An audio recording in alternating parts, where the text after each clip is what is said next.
નમામિશ મીશાન નિર્વાણ રૂપમ વિભમ્યાપકમ બ્રહ્મ વેદ સ્વરૂપમ નિજઃ નિર્ગુણમ નિર્વિકલ્પમ નિરીહમ ચિદાકાશીમાકાશ વાસમ ભજેહમ. ઓમ નમઃ શિવાય અને હર હર મહાદેવ. શિવ ભક્તો, હિન્દુ સનાતન ધર્મના દરેક લોકોને, મારી સાથે જોડાયેલા તમામ શિવ ભક્તોને મારા મહાદેવ. શિવ ભક્તો, ઋષિમુનિઓ સુંદર રીતે લખી ગયા છે. જન્મ અને જીવન સફળ કરવા માટે પવિત્ર શ્રાવણ મહિનામાં ખાસ કરી દરેક જીવોને, દરેક હિન્દુ સનાતન ધર્મના લોકોને ભગવાન મહાદેવનું પૂજન કરવું જોઈએ.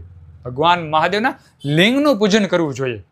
પાર્થિવ શિવલિંગ નિર્માણ કરીએ અથવા ક્યાંય પણ શિવાલય હોય ત્યાં જેમ કહેવાય કે કંડારેલું શિવલિંગ હોય અથવા સ્વયંભૂ શિવલિંગ હોય તેનું જો આપણે આખો શ્રાવણ મહિનો ભક્તિભાવથી, સાચા મનથી, સાચા હૃદયથી જો ભગવાન મહાદેવનું પૂજન કરીએ ને, લિંગનું પૂજન કરીએ ને, તો દેવાધિદેવ મહાદેવ આપણી દરેક મનોકામના પૂર્ણ કરે છે. જન્મ અને જીવન આપણું સફળ થઈ જાય છે. દરેક મનુષ્યોએ, દરેક હિન્દુ સનાતન ધર્મના લોકોએ તો શિવ પૂજન કરવું જ જોઈએ. શિવ છે ને તે જગતના પિતા છે.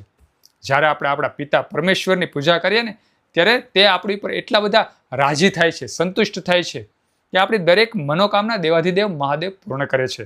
સંસારમાં આવીએ છીએ તો દરેકને કંઈક ને કંઈક મનોકામના હોય છે, દરેક ઈચ્છા હોય છે, કંઈક ને કંઈક ઈચ્છાઓ જાગૃત થતી હોય છે, કંઈક ને કંઈક પામવાની ઈચ્છા જાગૃત થતી હોય છે.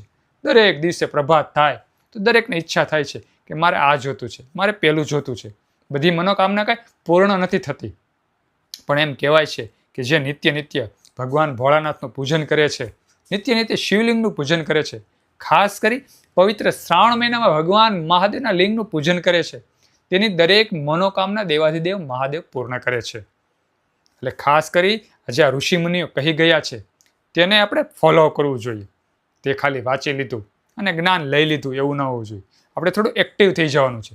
થોડાક દિવસોમાં પવિત્ર શ્રાવણ મહિનો આવે છે તો આખો મહિનો આપણે બિલીપત્ર, થોડાક પુષ્પ ભગવાન મહાદેવને અર્પણ કરવા. શિવાલય છે થોડુંક નાનું એવું શિવલિંગનું પૂજન કરી લેવું. દેવાધિદેવ મહાદેવને અભિષેક કરવો. થાય તો જળથી અભિષેક, થાય તો દૂધથી અભિષેક. ગાયનું દૂધ હોય તો સર્વશ્રેષ્ઠ કહેવાય છે.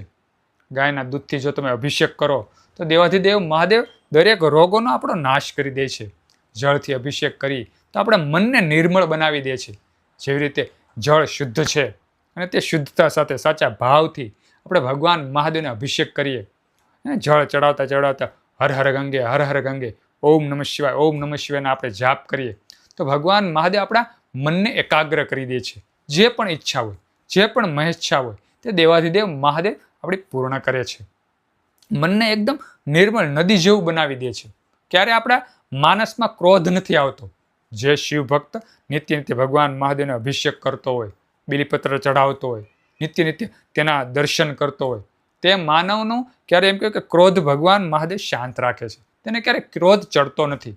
ભગવાન મહાદેવ આવા તે ભક્ત ઉપર આશીર્વાદ વરસાવે છે. એટલે ખાસ કરીને આ જે પાવન શ્રાવણ મહિનો છે તે ખાલી ન જવા દેતા. દરેક હિન્દુ સનાતન ધર્મના લોકોને મારે કહેવાનું કે ભોળાનાથનું ભજન કરજો. સવારે ઉઠી શિવલિંગનું પૂજન કરવું, સંધ્યાકાળ થાય શિવ શક્તિનું સ્મરણ કરવું, શિવલિંગના દર્શન કરવા, સંધ્યા આરતી કરવી, દીપ પ્રાગટ્ય કરવું, ઘરમાં દીવો કરવો અને આખો શ્રાવણ મહિનો ભગવાન મહાદેવમય ઉજવવો, ભગવાન મહાદેવની ભક્તિથી ઉજવવો.